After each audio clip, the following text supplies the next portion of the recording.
നമസ്കാരം. എല്ലാവരെയും കാണാൻ സാധിച്ചതിൽ വളരെ സന്തോഷം. പാലക്കാട് പല പരിപാടികൾക്കും വന്നിട്ടുണ്ടെങ്കിൽ കണ്ണാടിയില്ലേ, ഈ ഏരിയയിലേക്ക് ആദ്യമായിട്ടാണ് വന്നതെന്ന് ഞാൻ വിചാരിക്കുന്നു. അപ്പോൾ കൃഷ്ണ ഗ്രൂപ്പ്സ് ഓഫ് കമ്പനി അവരൊരു 23 വർഷമായി ഈ രംഗത്ത് വളരെ സക്സസ്ഫുള്ളായി മുന്നോട്ട് പോകുന്നു. കേരളത്തിൽ മാത്രമല്ല, തമിഴ്നാട്ടിലും കർണാടകയിലൊക്കെ അല്ലേ ഒരുപാട് ബിസിനസ്സുകൾ ചെയ്യുന്നു എന്ന് കേൾക്കുമ്പോൾ വളരെ സന്തോഷമുണ്ട്. അപ്പോൾ വളരെ മനോഹരമായൊരു ഷോപ്പാണ്. അതോടൊപ്പം ഇതുവരെ എല്ലാ സംരംഭവും വലിയ വിജയമാണ്. അതോടൊപ്പം ഇതും വലിയൊരു വിജയമാക്കണമെന്ന് എല്ലാവരോടും താഴ്മയായിട്ട് അഭ്യർത്ഥിക്കുകയാണ്. ഇതൊരു സൂപ്പർ ഡ്യൂപ്പർ ആവട്ടെ എന്ന് ആശംസിക്കുന്നു. പുതിയ ചില പ്രൊഡക്റ്റ് എല്ലാവരും ഡിസൈൻ ചെയ്തിട്ടുണ്ട്, അതിൻ്റെ ഉദ്ഘാടനവും കഴിഞ്ഞിട്ടുണ്ട്. തീർച്ചയായിട്ടും ഇവിടുത്തെ നാട്ടുകാർ പരമാവധി ഇവരോട് സഹകരിക്കണം. പിന്നെ ഇതിൽ വിളിച്ചപ്പോഴും ഞാൻ പറഞ്ഞിരുന്നു, ആളുകൾക്ക് എന്തെങ്കിലും എന്നോട് സംസാരിക്കണം എന്നുണ്ടെങ്കിൽ നമ്മളിപ്പോൾ ഏത് പരിപാടിക്കായാലും ഒരാശംസ നേർന്നു പോകുക എന്നുള്ളതേ ഉള്ളൂ. സാധാരണഗതി നമ്മളിന്ന് എക്സ്പെക്റ്റ് ചെയ്യുന്ന അത്രയൊക്കെ ഉള്ളൂ. എന്നാലും നമ്മളെ സ്നേഹിക്കുകയും ചെയ്യുന്ന ആളുകൾക്ക് എന്തെങ്കിലും ചോദിക്കണം എന്നുണ്ടെങ്കിൽ ഒന്ന് ഒരു 5 മിനിറ്റ് എടുക്കാമല്ലോ, 5-10 മിനിറ്റ് എടുക്കാം. ശരി, പെട്ടെന്ന്. ആർക്കെങ്കിലും സന്തോഷ് പണ്ഡിറ്റ് സാറായിട്ട് എന്തെങ്കിലും സംസാരിക്കാനുണ്ടെങ്കിൽ ചോദിക്കാവുന്നതാണ്. ജസ്റ്റ് ഒന്ന് കൈ ഉയർത്തിയാൽ മതി. ആർക്കെങ്കിലും എന്തെങ്കിലും ചോദിക്കാനുണ്ടോ? പാലക്കാടിന്റെ പവർ എന്താണെന്ന് നമ്മൾ കാണിച്ചു കൊടുക്കണ്ടല്ലേ? എന്തെങ്കിലും ഡൗട്ട് ഉണ്ടെങ്കിൽ അല്ലെങ്കിൽ സിനിമാപരമായി എന്തെങ്കിലും ബന്ധപ്പെട്ട കാര്യങ്ങളുണ്ടെങ്കിൽ ചോദിക്കാം.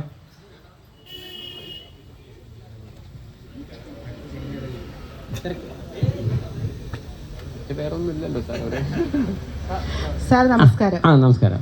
സാറിന്റെ അടുത്ത സിനിമ ഏതാണ്? അതായത് പുതിയതായിട്ട് വരുന്ന വർക്ക് ഏതാണ്? യെസ്, എൻ്റെ പുതിയ സിനിമ ഏതാണെന്നാണ് അവർ ചോദിച്ചത്.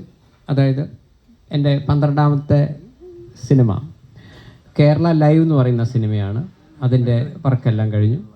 അപ്പോൾ എൻ്റെ സെൻസറിങ്ങിലേക്ക് പോകുന്നു. ഒക്ടോബറിൽ റിലീസ് ചെയ്യാൻ പറ്റുമെന്ന് കരുതുന്നു. അതായത് 5 വർഷത്തിന് ശേഷം സപ്പോസ് പ്രവാസികളെല്ലാം ജോലി നഷ്ടപ്പെട്ട് കേരളത്തിലേക്ക് തിരിച്ചു വന്നാൽ, അങ്ങനെ വരാതിരിക്കട്ടെ, ബൈ ചാൻസ് അങ്ങനെ വരികയാണെങ്കിൽ കേരളത്തിൻ്റെ അവസ്ഥ എന്താവും, പ്രവാസികളുടെ അവസ്ഥ എന്താവും എന്നാണ് ഈ സിനിമ പറയുന്നത്. ഏത് സിനിമയായാലും എന്തെങ്കിലും ഒരു മെസ്സേജ് കൊടുത്തുകൊണ്ടൊരു സിനിമ ചെയ്യാമെന്നുള്ളതാണ് ഞാൻ ഉദ്ദേശിക്കുന്നത്. കാരണം അവിടെ സ്വദേശിവൽക്കരണമൊക്കെ വളരെ കൂടി വരുന്നു. അവരുള്ള ആളുകൾക്ക് തന്നെയാണ് പലപ്പോഴും ജോലിയെല്ലാം വരുന്നത്.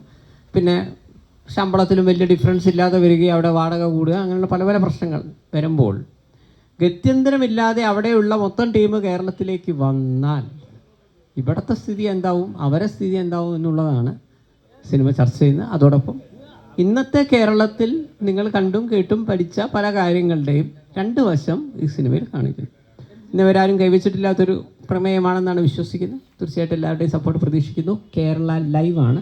എൻ്റെ ഫേസ്ബുക്ക് സന്തോഷ് പണ്ഡിറ്റാണ്. ഒരു വെരിഫൈഡ് ടിക്ക് മാർക്കുള്ള ഒരു 10 ലക്ഷം ഫോളോവേഴ്സ് ഉള്ളത്. ആർക്കെങ്കിലും ഇതിൽ വരുന്ന പല ആളുകൾക്കും ചിലപ്പോൾ അഭിനയിക്കാൻ താല്പര്യമുള്ള പല ആളുകളൊക്കെ ഉണ്ടാവും. എനിക്ക് അവരോട് പറയാനുള്ളത്, നിങ്ങൾ അതിൻ്റെ മെസ്സഞ്ചറിലേക്ക് ബന്ധപ്പെട്ടാൽ മതി. നിങ്ങളുടെ ഡീറ്റെയിൽസ് വെച്ച് ബന്ധപ്പെടുക. അതും അല്ലെങ്കിൽ എൻ്റെ മൊബൈൽ നമ്പർ ആവശ്യമുള്ളവർക്ക് വേണമെങ്കിൽ നോട്ട് ചെയ്യാം. 9947725911 ആണ് എൻ്റെ നമ്പർ. 99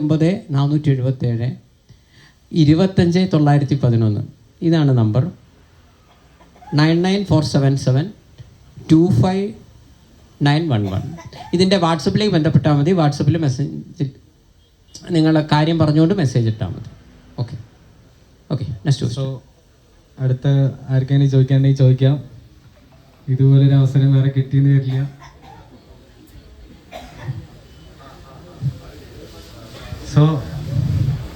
പാലക്കാടിന്റെ പവർ കമ്പനി വരുന്നുണ്ടോ? വെടി തീർന്ന്. നമസ്കാരം. നമസ്കാരം. എൻ്റെ പേര് സുജിത് നോച്ചൂർന്നാണ്. പറയൂ സുജിത്ത്. താങ്കളുടെ ഈ കൺസെപ്റ്റിനെ ഞാൻ അപ്രീഷിയേറ്റ് ചെയ്യുന്നു. എന്താണെന്ന് വെച്ച് കഴിഞ്ഞാൽ ഞാനൊരു XNRI ആണ്. അപ്പോൾ ഇത് പോരാതെ തന്നെ ഞാനൊരു പൊതുപ്രവർത്തകൻ കൂടിയിട്ടാണ്. ഇവിടെ ബിസിനസ് ഇവിടെ ചെയ്യുന്നുണ്ട്. താങ്കൾ ഈ ഇപ്പോഴും ഞാൻ പ്രവാസികളുടെ വിഷയങ്ങളിൽ ഇടപെട്ടുകൊണ്ടിരിക്കുന്ന ഒരാളാണ്. അതായത് dead body case, over stay, അങ്ങനെയുള്ള പല വിഷയങ്ങളും ഏത് രാജ്യമാണെങ്കിലും. അപ്പോൾ ഇത്തരത്തില് താങ്കൾ ഇങ്ങനെ ഒരു പ്രവാസിയുടെ ഒരു കൺസെപ്റ്റിലേക്ക് താങ്കളൊരു പടം എടുക്കുന്നു. അതായത് ഇതുവരെ എനിക്ക് തോന്നുന്നു ആരും ചെയ്യാത്തത്, ആരും തിരിഞ്ഞു നോക്കാത്തൊരു കാര്യമാണ്. എന്തായാലും അതിൻ്റെ പൂർണ്ണമായിട്ടുള്ള എല്ലാ സപ്പോർട്ടും താങ്കൾക്ക് ഞാൻ വാഗ്ദാനം ചെയ്യുന്നു. തീർച്ചയായിട്ടും. ഞാൻ പറയുന്നത്, നമ്മൾ പലപ്പോഴും നോക്കി അറിയാൻ പറ്റും. ഇപ്പോൾ സിനിമ ഒരു ബിസിനസ്സാണ്, അതിൽ രണ്ട് അഭിപ്രായമൊന്നുമില്ല. എല്ലാവരും പൈസ ഉണ്ടാക്കുക എന്നുള്ള എളുപ്പ വഴി എന്നുള്ള രീതിയിൽ തന്നെയാണ് സിനിമ എടുക്കുന്നത്, അതിലൊന്നും ഒരു തെറ്റില്ല. പക്ഷേ ഞാൻ പറയുന്നത് വെറും ഈ ഡബിൾ മീനിങ് ഉള്ള ഡയലോഗുകൾ, ഈ ന്യൂ ജനറേഷൻ സിനിമ, കള്ള് കഞ്ചാവിനെ പ്രൊമോട്ട് ചെയ്യുന്ന കാര്യങ്ങൾ, വളരെ വൾഗറായിട്ടുള്ള ഡയലോഗുകൾ, ഇങ്ങനെയുള്ള ഇത്.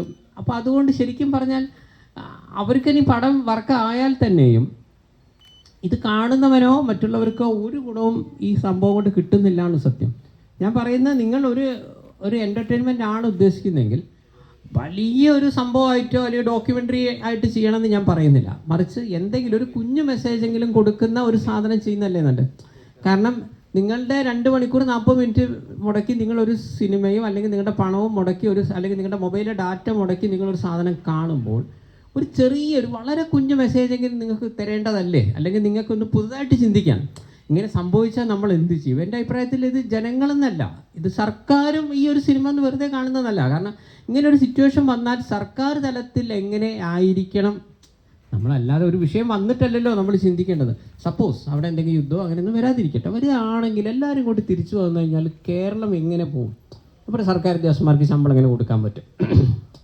അപ്പോൾ നമ്മൾ എന്തെങ്കിലും ഇപ്പോൾ തന്നെ എന്തെങ്കിലും വല്ല ബിസിനസ്സോ എന്തെങ്കിലുമൊക്കെ ഉണ്ടാക്കണ്ടേ? നിലവിലുള്ളത് നമ്മൾ അടച്ചുപൂട്ടി ഇങ്ങനെ പോയി കഴിഞ്ഞാൽ പുതുതായി വരും, നിലവിലുള്ളവനെ ജോലിയില്ല. അപ്പോൾ ഇതിന് 2 വശം ഞാൻ പറയുന്നത് എല്ലാവർക്കും ഒന്ന് ചിന്തിക്കാൻ, ഒരുപാട് ചിന്തിച്ച് തല ഉണ്ടാക്കൊന്നും വേണ്ട. എന്നാലും സിനിമ കണ്ടിറങ്ങുന്നവർക്ക് എന്തെങ്കിലും ഒരു സാധനം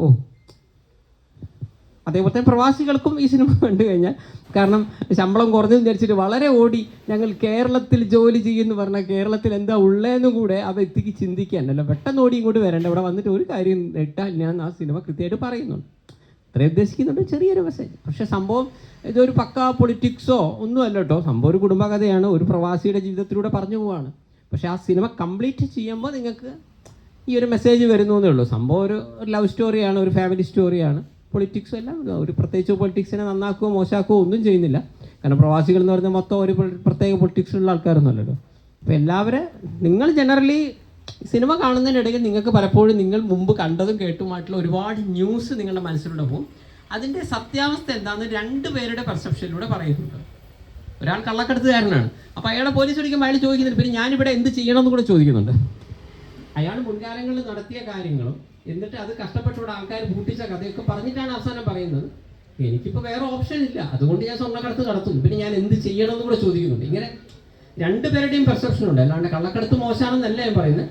ആ കള്ളക്കടത്തിലേക്ക് അയാൾക്ക് നയിച്ച അയാൾക്ക് പറയാനുള്ളത് കൂടെ എടുത്തിട്ടാണ് പ്രേക്ഷകരെ മുന്നിലേക്ക് വയ്ക്കുന്നത്.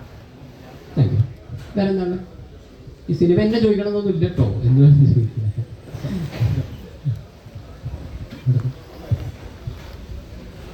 ഹലോ, നമസ്കാരം. നമസ്കാരം. നമ്മൾ ആദ്യമായിട്ട് സാറിനെ കാണുന്നത് ഒരു TV ചാനലില് അല്ല ഇന്റർവ്യൂവിലൊക്കെ ആയിരുന്നു. അന്ന് സെലിബ്രിറ്റീസ് ഒക്കെ ഒരു ട്രോൾ പീസായിട്ട് മാത്രം കണ്ടുകൊണ്ടിരിക്കുന്ന പൊതുസമൂഹമായിരുന്നു സാറിനെ കുറിച്ച് ചിന്തിച്ചിട്ടുണ്ടായിരുന്നു. അതിൽ നിന്നൊക്കെ മാറി സാറിന് ഇപ്പൊ അംഗീകാരങ്ങളും എല്ലാം പറഞ്ഞ ഒരു ശരിയായ പാതയിലാണെന്നുള്ള രീതിയിൽ പൊതുസമൂഹം വന്നിട്ടുണ്ട്. അതിനോട് സാറിന്റെ ഫീലിങ്സ് എന്താണെന്നുള്ളത് പറഞ്ഞാൽ നന്നായിരിക്കും. ഞാൻ പറയുന്നു 2011 സിനിമയിലേക്ക് വന്നത്. നിങ്ങൾ പറയുന്ന ഏത് അഭിമുഖത്തിലും എന്നോട് എന്തുകൊണ്ട് സിനിമാ മേഖല തിരഞ്ഞെടുത്തു എന്ന് ചോദിച്ചപ്പോൾ സന്തോഷ് പണ്ഡിറ്റ് എന്താണ് പറഞ്ഞത്? ഞാൻ കലയെ ഉദ്ധരിക്കാൻ വന്നു എന്ന് ഞാൻ പറഞ്ഞിട്ടില്ല. ശരിയല്ല. എന്തുകൊണ്ട് സിനിമ തിരഞ്ഞെടുത്തു? പേരും പ്രശസ്തിയും പണവും കിട്ടുവാൻ, പണം ഉണ്ടാക്കാൻ ഒരു എളുപ്പവഴി എന്ന രീതിയിൽ സിനിമ തിരഞ്ഞെടുത്തു എന്നാണ് 2011 പറഞ്ഞത്. 2025 അത് തന്നെയാണ് ഞാൻ പറഞ്ഞിട്ടുള്ളൂ. ശരിയല്ലേ?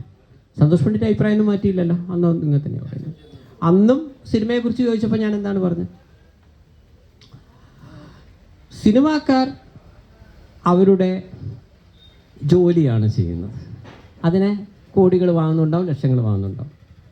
നിങ്ങൾ പ്രേക്ഷകർ നിങ്ങളുടെ വില പിടിച്ച സമയവും നിങ്ങളുടെ ഡാറ്റയും നിങ്ങളുടെ സമയവും കളഞ്ഞ് നിങ്ങളത് കാണുന്നു, നിങ്ങളുടെ ജോലിയും കളഞ്ഞ് നിങ്ങളത് കാണുന്നു. ശരിയല്ലേ ഞാൻ പറഞ്ഞത്? വിരാട് കോഹ്ലി ആയാലും രോഹിത് ശർമ്മ ആയാലും ആരായാലും അവരവരുടെ ജോലിയാണ് ചെയ്യുന്നത്. ഒന്ന് ആലോചിച്ച് നോക്കും. നിങ്ങൾ നിങ്ങളുടെ ജോലി കളഞ്ഞാണ് ക്രിക്കറ്റ് കാണുന്നത്, അല്ലെങ്കിൽ നിങ്ങൾ നിങ്ങളുടെ ജോലി കളഞ്ഞിട്ടാണ് ഫുട്ബോൾ കാണുന്നത്, നിങ്ങൾ നിങ്ങളുടെ ജോലി കളഞ്ഞിട്ടാണ് നിങ്ങൾ സിനിമ കാണുന്നത്. ഇത് കാണണ്ടെന്നല്ല 2011 ഞാൻ പറഞ്ഞ സ്റ്റേറ്റ്മെൻറ്റ്. അന്ന് നോക്കിയാൽ എനിക്കറിയാം. ഞാനെപ്പോഴും സത്യസന്ധമായിട്ടല്ലേ പറഞ്ഞു. നിങ്ങളൊന്ന് ആലോചിച്ച് നോക്ക്. ഇത് വെറും ഒരു ബിസിനസ്സാണ്. പണം മുടക്കുന്ന ഒരാളംശത്തോളം പണം തിരിച്ചു കിട്ടുക എന്നുള്ളൊരു ബിസിനസ്സാണ്. 2025 സന്തോഷ് പണ്ഡിറ്റ് തന്നെയാണ് പറഞ്ഞിട്ടുള്ളൂ. സിനിമാക്കാർ അവരുടെ ജോലി ചെയ്യുന്നു, നിങ്ങൾ നിങ്ങളുടെ ജോലിയും സമയം കളഞ്ഞത് കാണുന്നു. ഇതാണ് സംഭവം. അതുകൊണ്ട് സിനിമ കാണണ്ടെന്നാണോ പറഞ്ഞത്, ക്രിക്കറ്റ് കാണണ്ട, ഞാൻ ഇതൊന്നുമല്ല പറഞ്ഞത്. ഇതൊരു രസം, ഒന്നും ഓവറാക്കരുതെന്നേ ഞാൻ പറഞ്ഞുള്ളൂ. ഞാൻ ഉദ്ദേശിച്ചത് ഫാൻ ഫൈറ്റ് പോലുള്ള സാധനങ്ങൾ വെറും മണ്ടത്തരമാണ്. എക്സ് എന്ന നടനെ നിങ്ങൾ ഇഷ്ടപ്പെടുന്നു മനസ്സിലാക്കാം. പക്ഷെ ഇവിടെ പലരും പറഞ്ഞത് എന്താണ്, ഞങ്ങൾ എക്സിന് മാത്രമേ അഭിനയിക്കാൻ അറിയുള്ളൂ, അല്ലെങ്കിൽ ഞങ്ങൾ എക്സ് മാത്രമാണ് 200 കോടി കയറി, നിങ്ങളെ വൈ കയറിയില്ല എന്നൊക്കെ പറഞ്ഞ് നിങ്ങൾ എന്തിനാണ് അടി കൂടുന്നത് എനിക്ക് മനസ്സിലാവത്ത്. അല്ല, ആ ലെവലിലേക്ക് പോകണ്ട. നിങ്ങളൊരു മനസ്സിൽ വേണം ഇതൊക്കെ ഒരു ബിസിനസ്സാണ്. മലയാള സിനിമയിൽ കലാകാരന്മാരില്ല, കലയെ വിറ്റ് ജീവിക്കുന്നവരെ ബിസിനസ്സുകാരേ ഉള്ളൂ. 2011 പറഞ്ഞു, 2025 എൻ്റെ പുതിയ ഇൻ്റർവ്യൂവിൽ ഞാൻ അത് തന്നെയേ പറഞ്ഞുള്ളൂ. അപ്പം ഞാൻ ഉദ്ദേശിച്ചത്, സന്തോഷ് പണ്ഡിറ്റ് അന്നും 5 lakhsനാണ് സിനിമ ചെയ്തിരുന്നത്. കാരണം എന്തുകൊണ്ട്, അപ്പം എന്നോട് കഴിഞ്ഞ ഇൻ്റർവ്യൂ ചോദിച്ചു, ഈ ലോകത്തെ എല്ലാ സാധനങ്ങൾക്കും വില കൂടുന്നില്ല, ഈ സന്തോഷ് പണ്ഡിറ്റ് മാത്രം എന്താണ് ഈ 2025 കേരള ലൈവ് 5 ലക്ഷത്തിനല്ലേ ചെയ്യുന്നത്, നിങ്ങൾക്ക് എന്താ ഈ വിലക്കയറ്റങ്ങളെ ബാധിക്കുന്നില്ല ചോദിച്ചു. ചോദ്യം നല്ലതാണ്. ഞാൻ പറഞ്ഞു, സർ, ആദ്യത്തെ സിനിമയിലും എഡിറ്റിംഗ്, ഗ്രാഫിക്സ്, ആനിമേഷൻ ചെയ്ത് സന്തോഷ് പണ്ഡിറ്റാണ്, ഇന്നും ഞാൻ തന്നെയാണ് ചെയ്യുന്നത്. അപ്പോൾ വിലക്കയറ്റം എന്നെ ബാധിക്കുന്നില്ല. 2011 സന്തോഷ് പണ്ഡിറ്റ് അന്ന് കാനൺ 5D 70 ക്യാമറയാണ്, ഇന്നിപ്പോൾ പാനസോണിക് S1H ആണ്. സന്തോഷ് പണ്ഡിറ്റ് സ്വന്തമായിട്ട് 2 ക്യാമറയുണ്ട്. എൻ്റെ സ്വന്തം ക്യാമറയല്ല ചെയ്യുന്നത്, അപ്പോൾ എനിക്ക് ക്യാമറേൻ്റെ പൈസ വരുന്നില്ല. അന്നും ഇന്നും എനിക്ക് അങ്ങനെയല്ലേ. അന്നും സന്തോഷ് പണ്ഡിറ്റിന് സ്വന്തമായിട്ട് യൂണിറ്റ് ഉണ്ട്, ലൈറ്റ് ആയാലും എന്ത് സംവിധാനമാണെങ്കിലും. ഇപ്പോൾ ഇന്ന് ഉച്ചയ്ക്ക് ശേഷം ഇവിടുന്ന് ഒരു ഷൂട്ട് ചെയ്യണമെന്നുണ്ടെങ്കിൽ ഞാൻ ചെയ്യും. ഞാൻ അഹങ്കാരം പറഞ്ഞതല്ല, അതിനുള്ള എല്ലാ സംവിധാനം എൻ്റെ കയ്യിലുണ്ട്. ഇന്നും അങ്ങനെ തന്നെയാണ്. അപ്പോൾ അവിടെ എനിക്ക് വേറെ പൈസേൻ്റെ ആവശ്യം വരുന്നില്ല. പിന്നെ ഞാനുമായി സഹകരിക്കുന്ന ആളുകളെ സംബന്ധിച്ചിടത്തോളം എല്ലാവരും ചെറിയൊരു പൈസയ്ക്ക് വന്നിട്ടാണ് എന്നോട് സഹകരിച്ചു പോകുന്നത്. സത്യം പറഞ്ഞാൽ അന്ന് കൊടുക്കുന്ന പൈസയ്ക്ക് തന്നെ ഇന്നും ഞാൻ കൊടുക്കുന്നുള്ളൂ, അതൊരു സത്യമാണ്. അപ്പോൾ പിന്നെ ബാക്കി ആകെ വരുന്ന ഭക്ഷണത്തിനോ ഇങ്ങനെയുള്ള സാധനങ്ങളെ വരുന്നു. അപ്പോൾ നമ്മളെ സംബന്ധിച്ചാൽ പിന്നെ ഇപ്പം നമ്മൾ ഈ സോങ്സ് എല്ലാം ചെയ്യുന്നത് കാശ്മീർ, ഷില്ലോങ് ഇങ്ങനെയുള്ള പല സ്ഥലങ്ങളിലാണ്, പുറത്ത് പോയിട്ടാണ് ഞാൻ ചെയ്യുന്നത്, ഡാർജിലിംഗ് എന്നൊക്കെയാണ് ചെയ്യുന്നത്.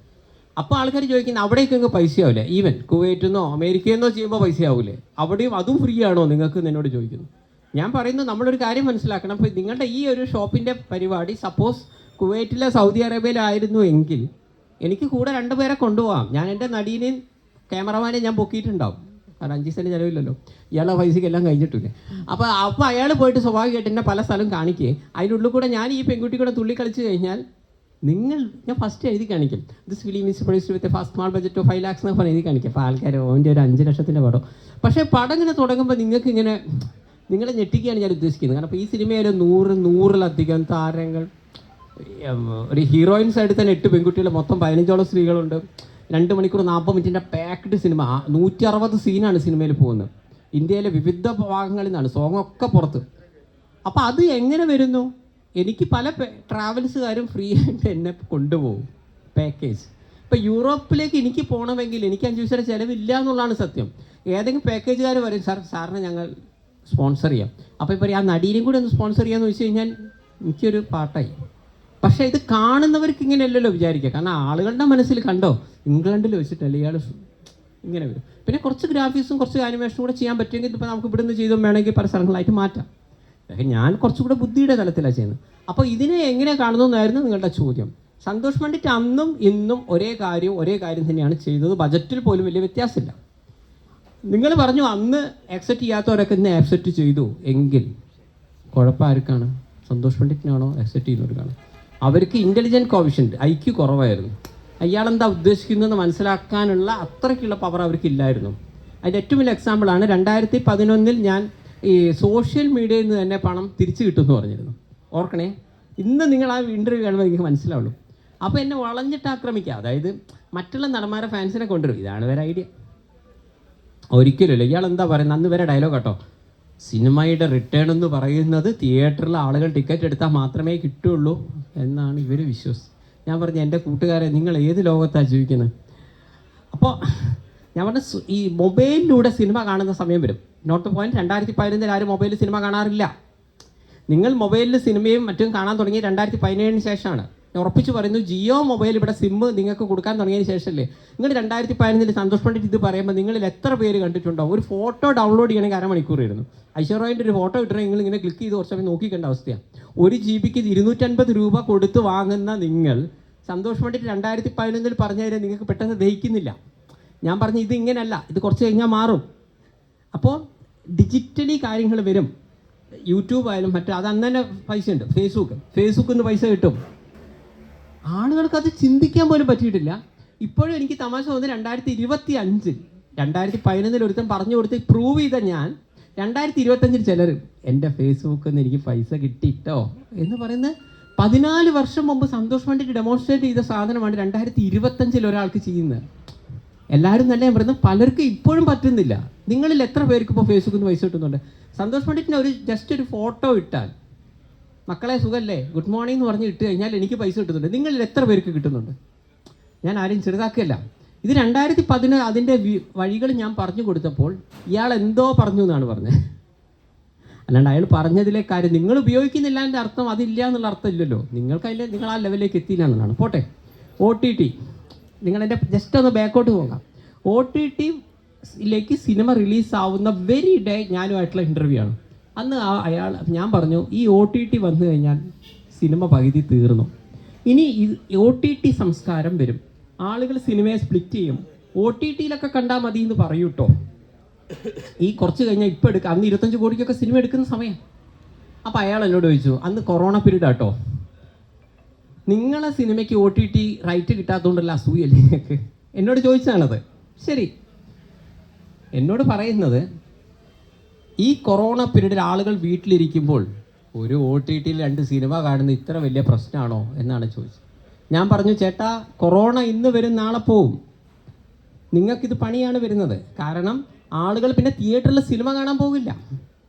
അയാൾ പറയുന്ന സമയത്ത് കൊറോണയുണ്ട്, നിങ്ങളൊക്കെ വീട്ടിലാണ്, ഇതൊരു സത്യമാണ്. പക്ഷേ അടുത്ത സ്റ്റേജ് ഇതല്ല. കൊറോണ പോയി കഴിഞ്ഞാലും നിങ്ങൾ വിചാരിക്കും, കാരണം പ്രത്യേകിച്ച് ഞാൻ അന്ന് അയാളോട് പറഞ്ഞു, ഒരു ഭാര്യയും ഭർത്താവും 2 മക്കളുമായിട്ട് ഒരു സിനിമ കണ്ട് തിരിച്ചു വരിക എന്ന് പറയുന്നത് ആ ടിക്കറ്റിന് കൊടുക്കുന്നതിനെക്കാട്ടിയും പൈസയാണ് അവിടുത്തെ ചായക്കും ഓരോരോ സാധനങ്ങൾക്ക്. അത്രയ്ക്ക് പൈസ കത്തിക്കലാണ്, റിസർവേഷൻ്റെ പേരിൽ പൈസ കത്തിക്കുന്നു. ഇതെല്ലാം ആളുകൾക്ക് സമ്മർദ്ദം ഉണ്ടാക്കും. കാരണം പണ്ടൊക്കെ ആണെങ്കിൽ നമ്മൾ 50 രൂപയുടെ ആണെങ്കിൽ 200 രൂപ നമ്മളൊരു ബസ്സിന് പോയിട്ട് നമുക്ക് കണ്ടെങ്കിൽ വന്നാൽ മതി. ഇപ്പം അങ്ങനെയല്ല. കാറിന് എണ്ണ അടിക്കുന്നതല്ല ഞാൻ പറയുന്നത്, അതിനേക്കാട്ടും എക്സ്പെൻസീവാണ് അതുമായി ബന്ധപ്പെട്ട പല കാര്യങ്ങൾക്കും. ഇങ്ങനെ വരുമ്പോൾ ആളുകൾക്ക് തോന്നുന്നു ഇതിലും വെച്ച ഒരു 1000 രൂപയുടെ സബ്സ്ക്രിപ്ഷൻ ചെയ്ത് കഴിഞ്ഞാൽ ഒരു കൊല്ലം കിട്ടി അതല്ലേ നല്ലതെന്നല്ലേ കരുതുള്ളൂ. എന്നിട്ട് ഞാൻ പറഞ്ഞു, OTT എത്ര കാലം ഉണ്ടാവും എന്നറിയോ? എത്രമാത്രം സബ്സ്ക്രൈബേഴ്സ് വരുന്നോ പിന്നെ ഇവരെ പടം 25 കോടിക്ക് അവരെടുക്കൂല. കാരണം 25 കോടിക്കും 5 കോടിക്കും എടുക്കുന്ന അവർക്ക് നഷ്ടമാണ്. OTTക്ക് അവരുദ്ദേശിക്കുന്നത് സബ്സ്ക്രൈബേഴ്സ് കൂടാനാണ്. സബ്സ്ക്രൈബേഴ്സ് ആയി കഴിഞ്ഞാൽ നിൻ്റെ പടം വേണ്ട എന്ന് പറയും. അപ്പോഴേക്ക് ഇവിടുത്തെ തിയേറ്റർ അടച്ചുപൂട്ടി പോയിട്ടുണ്ടാവും, തിയേറ്ററും ഉണ്ടാവില്ല, OTT ഉണ്ടാവില്ല. ശ്രദ്ധിച്ചോ? ഇപ്പം ഞാൻ പറഞ്ഞത് കറക്റ്റ് അല്ലേ? നിങ്ങൾ ആലോചിച്ച് നോക്കൂ. ഇന്ന് ഈ 2025 പോവുകയാണെങ്കിൽ കൊറോണയൊക്കെ വിട്ടു, ഇപ്പോൾ സൂപ്പർ സ്റ്റാറുകളെ പടം പോലും OTTക്ക് പോലും വേണ്ട. കാരണം അവർക്ക് സബ്സ്ക്രൈബേഴ്സ് ആയി. സാർ നിങ്ങളൊരു പടം കൊണ്ട് ചേട്ടാ 5 കോടി തരൂ, ഞാൻ വേണമെങ്കിൽ 1 ലക്ഷം തരയ്ക്ക് വേണമെങ്കിൽ അവിടെ വെച്ചു. എനിക്ക് വേണ്ട, ഞാൻ തിയേറ്ററിൽ ഇടും. ഇവിടെ തിയേറ്റർ ഓരോ ദിവസം കഴിയുന്നവരും തിയേറ്റർ പോകുന്നു. കാരണം സിനിമ സ്പ്ലിറ്റായി. സന്തോഷ് പണ്ഡിറ്റ് പറഞ്ഞ അവിടെ നടന്നത് ഇതൊക്കെ OTT കണ്ടാൽ പോലെ എന്നൊരു ഡയലോഗായി. ഇതാണ് സംഭവിച്ചത്. അപ്പോൾ സന്തോഷ് പണ്ഡിറ്റല്ല, മറ്റുള്ളവർ മാറിയെന്ന് പറയുന്നല്ലേ കുറച്ചുകൂടി നല്ലത്. Thank you so much. അല്ലേ, ഓക്കെ. അപ്പോൾ ഒരു ഡയലോഗും പാട്ടും കൂടെ പറഞ്ഞ് നമുക്ക് ഇത് അവസാനിപ്പിക്കാം.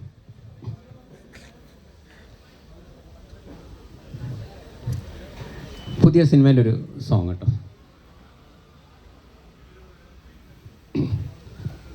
വൃന്ദാവനം പൂത്തുലഞ്ഞു കണ്ണൻ്റെ മുന്നിൽ, മയിൽപ്പിലി നൃത്തം വെച്ചു കണ്ണൻ്റെ മുന്നിൽ, പുല്ലാങ്കുഴൽ നാദമേകി കണ്ണൻ്റെ ചൂലിൽ, ഗോപികമാർ നൃത്തം വെച്ചു കണ്ണൻ്റെ മുന്നിൽ. വൃന്ദാവനം പൂത്തുലഞ്ഞു കണ്ണൻ്റെ മുന്നിൽ, മയിൽപ്പിലി നൃത്തം വെച്ചു കണ്ണൻ്റെ മുന്നിൽ, പുല്ലാങ്കുഴൽ നാദമേകി കണ്ണൻ്റെ ചൂടിൽ, ഗോപികമാർ നൃത്തം വെച്ചു കണ്ണൻ്റെ മുന്നിൽ. ഇനി ഒരു ഡയലോഗ് കൂടെ പറഞ്ഞ് അവസാനിപ്പിക്കും. ഈ 5 ഡയലോഗൊക്കെ പറഞ്ഞാൽ കുഴപ്പമില്ലല്ലോ. ഹലോ ചേട്ടാ, നമ്മളൊരു ഫംഗ്ഷൻ്റെ ഇടയിൽ അങ്ങനെ പ്രശ്നമുണ്ടോ? അത് വേണ്ടല്ലേ. മറ്റേ 5 എന്നൊക്കെ പറയുമ്പോൾ കുറച്ചുണ്ടോ. അപ്പോൾ ഏതായാലും ഡയലോഗ് ഒഴിവാക്കാം. അത് സിനിമയിൽ അധികം 5 ഡയലോഗ് അതുകൊണ്ട്. അപ്പോൾ കൃഷ്ണ ഗ്രൂപ്പ്സ് ഓഫ് കമ്പനിക്ക് എല്ലാവിധ ആശംസയും നേരുന്നു. എൻ്റെ ഫിലിംസിൻ്റെ പേര് ശ്രീകൃഷ്ണ ഫിലിംസ് ആണ്. അപ്പോൾ കൂടുതൽ ഉയരങ്ങളിലേക്ക് എത്തട്ടെ. എല്ലാവരും ഇവരോട് സഹകരിക്കണം. നന്ദി, നമസ്കാരം. Thank you so much sir. സാറിൻ്റെ ഫിലിം ഇനി ഒരുപാട് ഹിറ്റുകളിലേക്ക് എത്തട്ടെ എന്ന് കൃഷ്ണ ഗ്രൂപ്പും കമ്പനിയും ഞാനും ആത്മാർത്ഥമായി പ്രാർത്ഥിക്കുന്നു. അടുത്തതായിട്ട് പ്രോഗ്രാം ചുരുക്കുന്നതിൻ്റെ ഭാഗമായിട്ട് നമുക്ക് അടുത്ത നന്ദി പറയാൻ വേണ്ടി നമ്മുടെ കൃഷ്ണ